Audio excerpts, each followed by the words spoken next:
যারা ভিয়েতনামে বেড়াতে যেতে চান ভবিষ্যতে, তাদের আমি বলি যে কিছু কথা জানা দরকার যাওয়ার আগে। সেগুলো আমি আজকের এই ভিডিওতে শেষের দিকে একবার বলবো। কিন্তু তার আগে দুটো জায়গা দেখার জন্য আমার ভিয়েতনাম যাওয়া মেনলি, সেটা হচ্ছে একটা হলো নিং বিং, যার উপরে আমি আগে একটা ভিডিও করেছি, আর একটা হচ্ছে হালং বে।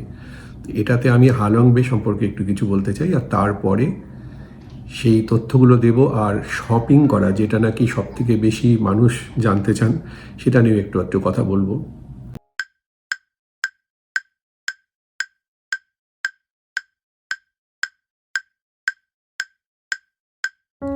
হালং বে হচ্ছে উত্তর ভিয়েতনামে। আমরা গেছি হ্যানয় থেকে বাসে চেপে। মেঘলা দিন, কিন্তু তাতেই চারপাশ বড্ড সুন্দর হয়ে উঠেছে।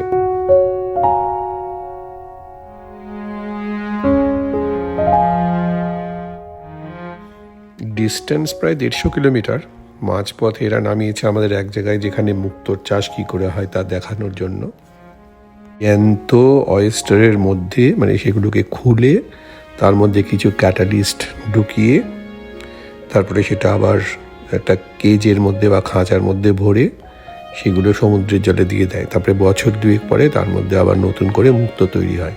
এরপরে যখন আমরা হালং বেতে ক্রুজ করছি, তখন সেখানে একটা ওরকম ফার্ম দেখলাম, যেখানে ওই কেজগুলো জলের মধ্যে ডোবানো। আমরা পৌঁছে গেছি জেটিতে। এই দৃশ্যটা দেখার জন্য ভিয়েতনামে আসা উচিত, মানে অসাধারণ। চতুর্দিকে এরকম। সমুদ্রের জল ফুঁড়ে ওঠা পাহাড়গুলো কিন্তু অদ্ভুত। হালং বেতে আছে প্রায় 1900 এমন আইল্যান্ড। এই হলো আমাদের ক্রুজের লঞ্চ। নিচে আমাদের ঘর, খাবার জায়গা আর অপূর্ব একটা ডেক উপরে।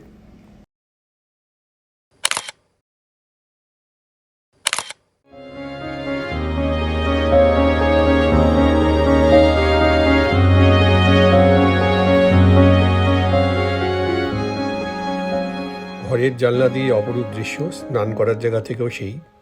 সন্ধে গড়িয়ে রাত হলো। আজ রাতে ভেসে থাকবো এখানেই।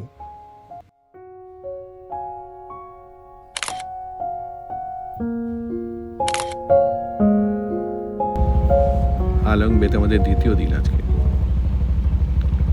তো এখানে আমরা বসে আছি ডেকে। আমাদেরটার নাম কি জানো? হ্যাঁ, কোজি বে। কোজি বে।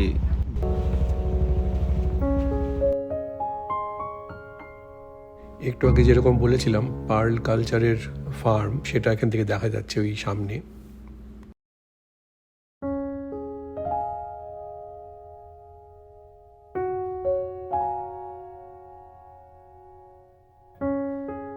ছোট্ট একটা লঞ্চে চেপে এবার চলেছি বোহন আইল্যান্ড বলে একটা জায়গায়।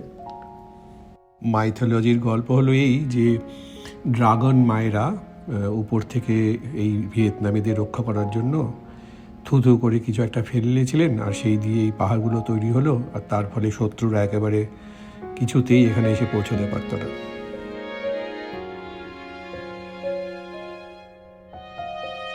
এখানে একটা গুহা আছে, যা হালং বের সবচেয়ে বড়। অনেক উঁচু, অনেক সিঁড়ি, খুবই নাকি সুন্দর, কিন্তু আমার ভরসা হলো না এত সিঁড়ি বেয়ে উপরে ওঠার। ছোট্ট লঞ্চটা করেই এবার এলাম টি টপ আইল্যান্ড বলে একটা আইল্যান্ডে। সুন্দর বিচ আছে একটা এখানে, আর তারপর ফুটবল খেলছে লোকেরা। কেউ কাউকে চেনে না, কিন্তু কিন্তু একসাথে খেলছে। ফিরে চলি হ্যানয় শহরে এবার। তো এইবার সেই প্রয়োজনীয় তথ্য যেগুলো দেওয়ার কথা ছিল, শুরুতে বলেছিলাম ভিয়েতনাম যাওয়ার জন্য, সেগুলো দিয়ে দিই। ম্যাপে দেখলে বোঝা যাবে যে এই দেশটা উত্তর থেকে দক্ষিণের দিকে লম্বা। তো আমরা হ্যানয় থেকে একদম নর্থ ভিয়েতনামে, হ্যানয় থেকে তারপরে দানাং হয়ে সাউথ ভিয়েতনামের হোচিমিনে গেছিলাম। এর উল্টোটাও করা যায়। আর আমি বলবো যে হোচিমিন সিটি গেলে সেখান থেকে কম্বোডিয়ার নমপেন যাওয়া খুবই সোজা, খুব কাছে। আর সেখান থেকে আর কিছুটা গিয়ে আঙ্কর ভাট দেখে আসলে খুবই ভালো হয়। সবচেয়ে ভালো সময় হলো নভেম্বর থেকে ফেব্রুয়ারি। খাবার জায়গার কোনো অভাব নেই কিন্তু ভিয়েতনামে। বান মি হলো ওদের স্ট্যান্ডার্ড খাবার, সব জায়গায় পাওয়া যায়। এটা একটা স্যান্ডউইচের মতো। বেশিরভাগ জায়গায় পোর্কের নানা রকম সসেজ ইত্যাদি থাকে, তবে কখনো কখনো চিকেনেরও পাওয়া যায়। ভেজিটেরিয়ান হলে খাবার একটু অসুবিধা আছে। যারা সব রকম মাংস আর সি ফুড খেতে পারেন তাদের তো কোনো অসুবিধাই নেই। ডলার অবশ্যই সঙ্গে নিয়ে যেতে হবে। টাকা কোনো কোনো দোকানে নেয় কিন্তু খুব কম। আর ভিয়েতনাম ডং নিলে অনেক মোটা পাস নিতে হবে। হয়তো একবার কফি খেতে আপনার লাগবে 30,000 থেকে 1,00,000 ডং। বেড়াতে এসে একটু কেনাকাটা না করলে কি চলে? আমাদের এক সঙ্গিনী তো প্রায় খালি সুটকেস নিয়ে এলেন। হ্যানয়ে দোকানের ছড়াছড়ি নানা রকম মজার সব জিনিসপত্র। তবে মজা পেলাম হোচিমিন সিটির বেনথান মার্কেটে গিয়ে। প্রায় 1500 দোকান, রকমারি জিনিসের, খুব দামিও নয় কিছু। এই ডাবগুলো মানে অসাধারণ, এর কাটাটাও কি সুন্দর, আর ভেতরে জল মানে খেয়ে পেট ভরে যায় একেবারে, আর মিষ্টি, খুব মিষ্টি। বেনথান মার্কেটের এই বিল্ডিংটা ফ্রেঞ্চদের সময়কার, ফ্রেঞ্চরা যখন এখানে ছিল তখনকার, প্রায় 100 বছর পুরনো, যা জানলাম।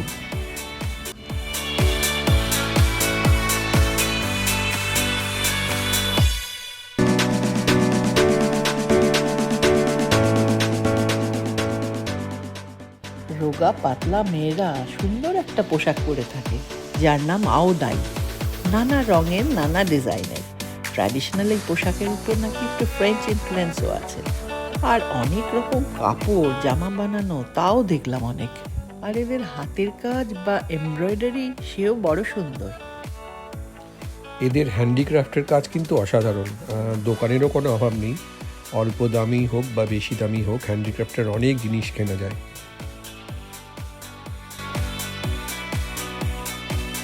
হোচিমিন সিটির এটা একটা মেন পোস্ট অফিস। এটা 1890 নাগাদ ফ্রেঞ্চরা বানিয়েছিল, তখন ফ্রেঞ্চরা এখানে ছিল। আর এটা অনেকটা ইউরোপের কিছু কিছু রেল স্টেশনের মতো দেখতে। এই পোস্ট অফিসটা কিন্তু চালু পোস্ট অফিস একটা, মানে সব কিছু পাওয়া যায় এখানে, যা পাওয়ার কথা। কিন্তু সাথে সাথে এখানে প্রচুর সুভিনির, গয়নাগাটিও দেখছি অনেক। তবে এগুলো সবই সরকারি উদ্যোগে নাকি, সুতরাং ঠকার চান্স কম, তাই বললো লোকেরা। তবে জিনিসপত্র বেশ একটু দামি। এবারের মতো আমার কথাটি ফুরলো।